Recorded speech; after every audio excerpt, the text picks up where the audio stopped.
Case Closed, crime stories from the golden age of radio.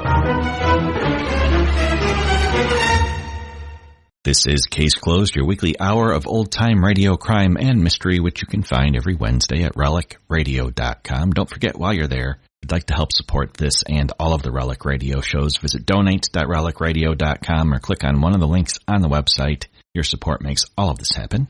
This week we'll begin with Unit 99 and their episode from November 22nd, 1957, titled Incomplete Phone Call. After that, it's Murder Clinic and the Tragedy at Marsden Manor. That episode aired October 6th, 1942.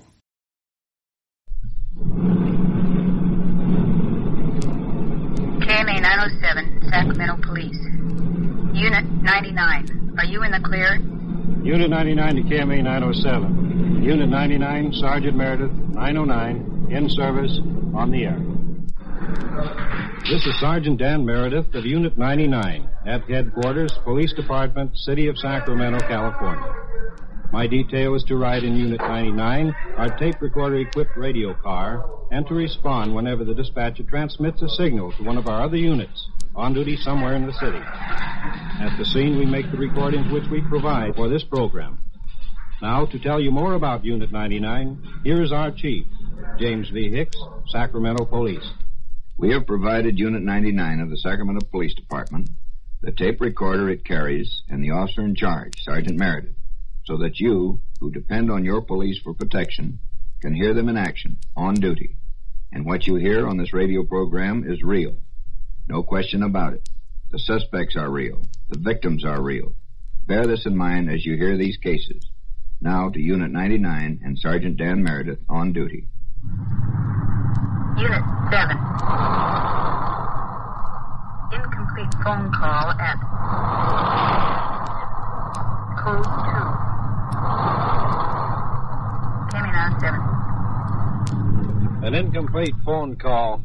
Unit 7's on it, on 8th Avenue. We better check it out with them.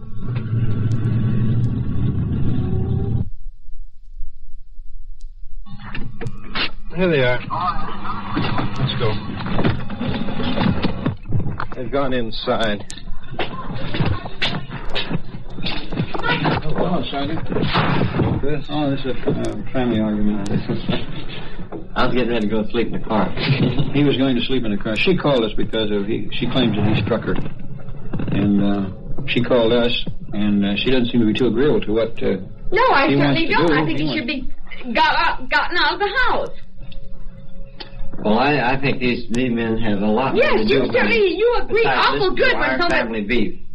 Now, I'll go sleep in the car and you go to bed, or if you want to go out, you go ahead and go. I mean, we have a 9-year-old son that had to be dragged out of the house because of you. I have an uncle and aunt who stand by me.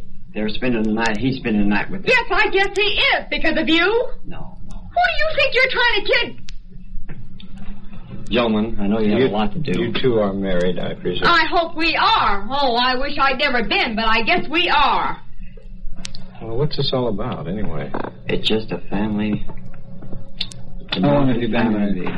How long have you been married? We have a son 9 years old. About 10 years. Where's the son at now? He's over my aunt's house for protection. If you like, I'd call on the phone and get him on the phone. Oh, yes, I wouldn't call if I were you. We'll take your word for the fact that verified that he was left there tonight. For protection? No, not for protection, dear. Are you worried about what this man might do? Yes, I am. I've got marks on my face. I've got makeup on now. I've got marks all over my arm for what he did to me tonight. You don't understand. You got a little loaded tonight? Yes, I got a little loaded. You wanted to go out, and I said, let's go. All right, we had a family squall, right? Now, why don't you just go out of this house? Just leave. All right, I'll go sleep in the car. Where did she want to go? Did she want to go out without you mean? Yes, that was the... Now, look, that's my business. We were called in to settle a disturbance, man. That's exactly what you've done. Now you can just take him out of here. With an attitude like you have, we'll have to stay here the rest of the night. You can just sit here and make your mind up what you want to do. No, it doesn't make any difference to me. Well, it certainly does to me. I have some coffee right inside there. You care to drink a cup of coffee? No, let's calm down. Maybe we can... Now look, this is my husband. I know what he does to me. You don't. Granted. All right, then don't you stand there and tell me what you're doing. I'm telling you what it is. You keep your hands off me. I'll leave the house. You Go if you want to, or whatever you want to do, honey. I'll just go out and sleep. No, he was yanking the phone out of the wall. It was a threat. A threat? Strictly. Would you like to see a few marks about a threat? All right, you go on and give me a call. Yeah, I think that'd be better. Yeah. Maybe we can settle this without too much excitement. I know you're a little alarmed. I'm mad. Is there anything that you wish us to do? Don't hurt him. He's just... We'll hurt him. We're not here to hurt anybody. Just get him away, that's all. We can't do that. We just get him away from here. I don't want him around me, that's all. I had to take my son out of the way tonight. Now, think this over before you answer. Do you want us to take this man down and have him arrested? Do you wish to prefer charges against him for assault and battery or something similar to that? I should. Well, it's entirely up to you. It's not up to us. Has this same sort of thing occurred before? Yes, it has. Often? Yes, I've got marks all over me. I've had the police over here 2 or 3 times. Has there been anything done about it as far as you're concerned? Look, we've been married for 11 years. I understand that. He drinks quite a bit. Look, I'm no angel. I work, and I drink quite a bit, too. But, I mean, let's face it, I've got a son almost 10 years old that has to face this all the time. Because I've got marks. I've got my face to show for it. I go to work with black eyes. Well, here's something you might do. You might think this over until Monday. You have all day tomorrow. Think it over until Monday. He's going to be... The thing is, he bothers me. If I try to make him leave, like tonight, he was going to yank the telephone out of the wall. Is he living here now at the present time? Well, of course, he's my husband. No, true. All right, there's only, as I see it, there's only one thing, one of 2 alternatives. Either to arrest him right now, or to wait until Monday morning and see the city prosecutor to... And serve a peace warrant. I mean, I know I can do that. I've been told that before. Well, our hands are tied for anything else other than that. I don't want to hurt him. I just don't know what to do. See, we can't take him without... He always looks so innocent. Every time somebody comes around, he stands there like he's so peaceful. Well, then there's only one alternative. And that's going to be up to you to decide. What am I going to tell his son? That I threw his father in jail? Well, if it was necessary to protect you and the boy... Has anyone got a cigarette? I don't have any. If it was necessary to protect you and the boy, why, let's just... Well, now look at my face. Well, it's... Well, now just take a good look. You can see. You see one mark below your eye, yes. Well, just take a good look. I've got makeup on now. Well, what do you wish us to do? If I throw him in jail, I'll probably bail him out. Well, that's up to you. I've done it before. I threw him in jail and bailed him out. Well, that's happened many times before. Well, I'll tell you, here's something we might try. I mean, just try. Keep the doors and windows locked.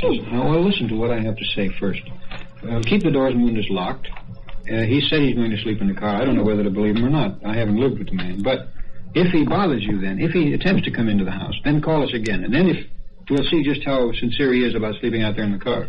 And if he attempts to come in again, we'll take whatever action. The minute I walk out of this door, I can't stand any more of it. The minute I walk out of this house, he'll try and kill me. I kid you not, he will. Well, you know him better than I do. But that's... I think you better take him in. Well, why don't you try the suggestion that I made first? I'll try it. Family arguments like this are all in the night's work for patrol car officers. They handle many such cases and quite frequently act as unofficial marriage counselors. This time the lady left, for the night at least. Unit 99. 99, go ahead. 940 at 24th Avenue and Stockton Boulevard, 99. 940, roger. Check 99, give me another 7. 940 call out on Stockton Boulevard. I don't know what it is, but we better get out there.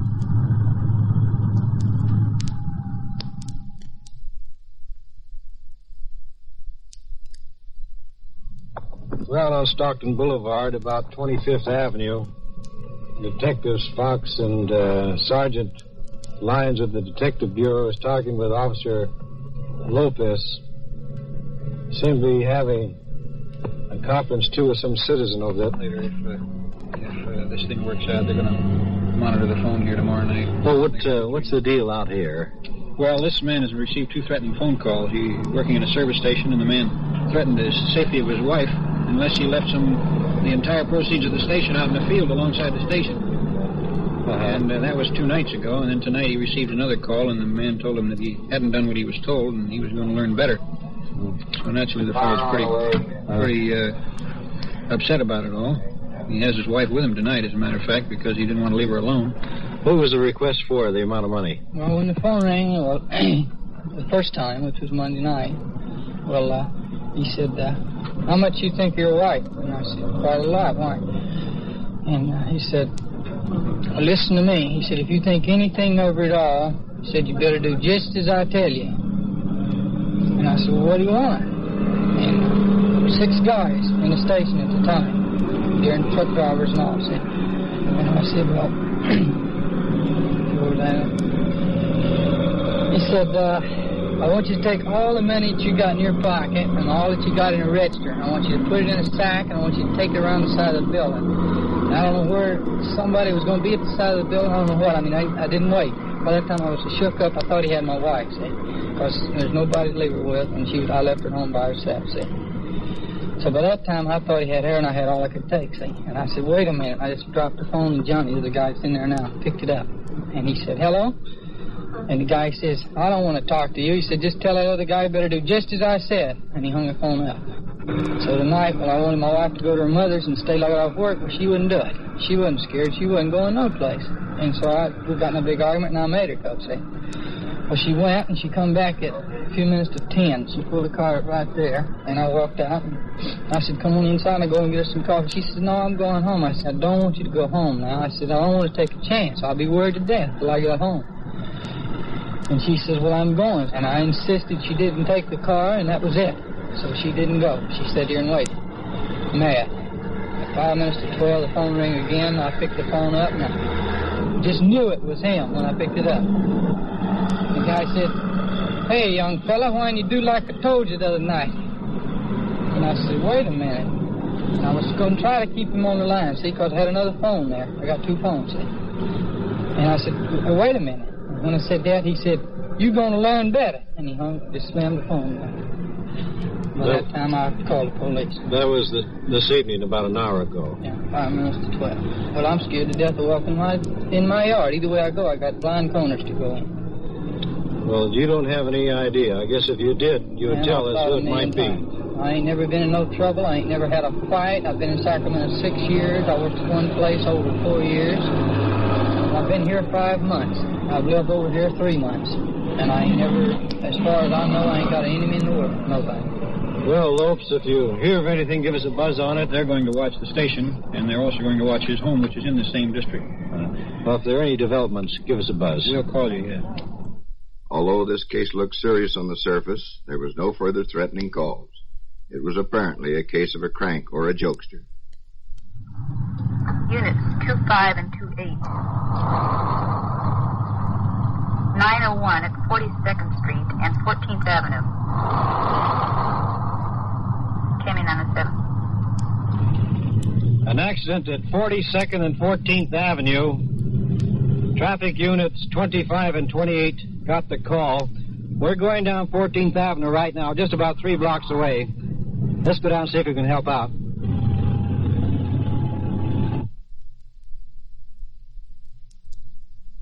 This boy here was running away from the scene of the accident. I had to chase him and catch him. Why are you running away, son? Don't leave me away. You're wanting to run away? Not gonna hear me. Come on, stand up now. No. Let me lay, please. What do you You're mean? a nice man, but don't let it hurt me. That won't hurt you. Turn it around. Oh. This kid about 14, 15 years old. Smells like he's been drinking. You been drinking tonight, son? Okay, now I Yeah, he was just taking all over the damn tree. He's just a kid, isn't he? Yeah. Okay, now I romp with you, but don't let me... We won't hurt you. Just take it easy. Everything's going to be all right. When he went up in the lawn and fell over, I went and tried to investigate him. See, and then he jumped up and he went to running, and I couldn't run after him. No. Was he involved in this accident? No, there was no accident here. Well, what seemed to be the trouble? We got I was trying an to... accident. How old is the officer? How old are you? About 14, son? Huh? Look like something could be done. How old are you? Don't drag me. Now, no use carrying on like